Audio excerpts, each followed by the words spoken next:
Ketika makan siang beberapa hari yang lalu, sahabat dan partner bisnis saya membuka pembicaraan. Barusan gua abis ngajar di Stanford University bro, online kelas. Kelasnya 500-an orang yang hadir, kebanyakan mahasiswa S2 dan S3, plus profesor kampus. Gua lagi fire up aja tadi. Gua nantang diberondong dengan pertanyaan-pertanyaan yang sulit, bahkan itu yang gua harapkan. Emang seperti apa pertanyaan yang sulit itu bro? Seperti AUKUS, kuat. Ya itu mah makanan lu, dimana sulitnya. 6 bulan yang lalu bahkan kita sudah diskusi yang membuat kepala gue meledak. Lu seneng lagi. Dengan AUKUS, lu bilang gak kebijakan luar negeri Indonesia tuh dodol di kelas tadi? Saya bertanya. Ya enggak lah, dijawabnya dengan cepat. Kalau gue nih ya, kalau gue pasti gue bilang dodol kebijakan luar negeri negara tetangga itu. Bukan hanya kementerian terkait, tapi kebijakan ekonomi luar negeri dan kebijakan investasi dari luar negeri. Foreign directnya, gue libas sekalian kedodolannya berkaitan dengan AUKUS. Intinya sederhana, samain aja jawaban kita negara tetangga dengan jawaban Thailand atau Malaysia. Netral. Kalau nggak berani seperti kebijakan Vietnam dan Filipina yang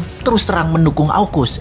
Negara tetangga tahu nggak bilangnya apa? Tidak mendukung AUKUS. Benar-benar provinsi jadinya di mata dunia negara tetangga itu. Lalu apa efeknya? Efeknya yang gue takutkan adalah kelangkaan energi terjadi di negara tetangga tersebut. Demikian saya melanjutkan dialognya yang kali ini dia yang diam. Biasa dia menyimak kesoktahuannya si bosman. Perang saat ini bergeser ke arah perang energi setelah perang cuaca dimainkan. Perang cuaca dimainkan globalis dan salah satu yang mau ambil bagian adalah para fossil oil mogul atau para oligarki minyak dunia yang merasa tertantang dengan perangnya globalis. Kegenitan sok-sokan mau memakai baterai dan anti fossil oil membuat gerah penguasa energi yang faktanya di seluruh dunia sejauh ini 80% masih menggunakan gas, minyak bumi, dan batu bara. Lalu Tiongkok sok-sokan mau memimpin dunia sisi lawannya yaitu akan menggunakan baterai, akan jadi raja baterai. Padahal 70% energi Tiongkok import yang masih pakai gas, minyak bumi, dan batu bara. Digeret lah harga batu bara ke $230 dan digeret harga gas ke harga tertinggi. Kemudian digeret harga minyak mentah di atas $80. Bisa buat jedak harga BBM di negara tetangga nantinya sebentar lagi. Bukan itu aja, pastinya nggak ada dolar buat beli minyak dan gas karena stok fulus banyakan yuan jangan-jangan. Namanya juga provinsi. Makanya jangan sok-sokan anti AUKUS, netral aja, slow aja. Bisa nggak ada energi ntar di negara tetangga itu. Perang energi adalah senjata perang untuk memukul Tiongkok. Lama sudah kita menganalisa hal ini. Setelah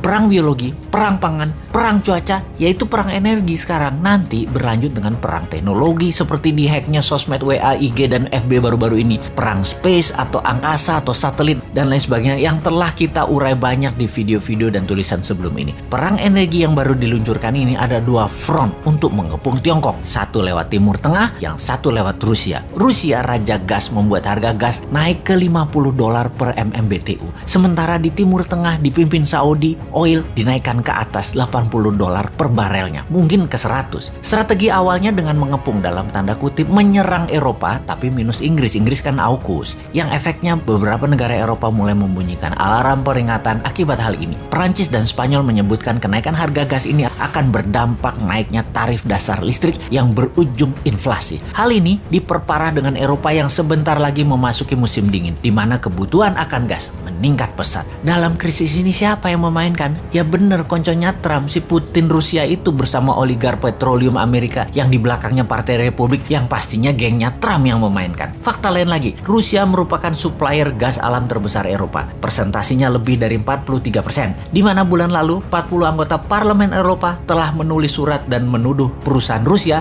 Gazprom, memanipulasi harga gas. Dalam surat tuduhan itu, para anggota parlemen itu menyebutkan bahwa berkurangnya aliran gas merupakan upaya Moskow untuk menekan Eropa agar mau mengaktifkan pipa gas Nord Stream 2. Pipa gas Nord Stream 2 yang menjalar dari Eropa ke Jerman melalui Laut Baltik itu merupakan proyek yang telah diselesaikan. Namun, Jerman menolak aktivasinya. Kremlin pun menekan dengan strategi dikuranginya pasokan aliran gas ke Eropa yang melalui Ukraina yang memaksa Jerman mau mengaktifkan pipa gas Nord Stream 2. Amerika sendiri juga ikut bereaksi dalam krisis ini. Menteri Energi Amerika Jennifer Granholm mengatakan bahwa Eropa saat ini terancam dengan adanya isu kenaikan harga gas yang dimainkan oleh Rusia. Bisa aja nih Amerika, padahal Amerika yang ngasih go ahead dan Amerika juga yang diuntungkan dengan seal gasnya yang masih berjibun. Di sisi seberang negara tetangga kita jadi punya kemungkinan akan terjadi kelangkaan energi karena efek kepungannya AUKUS beberapa bulan ke depan di tahun 2022. Itulah dodolnya karena menjadi provinsi Tiongkok. Semoga sekali lagi salah lagi nih analisa si Sontoloyo ini.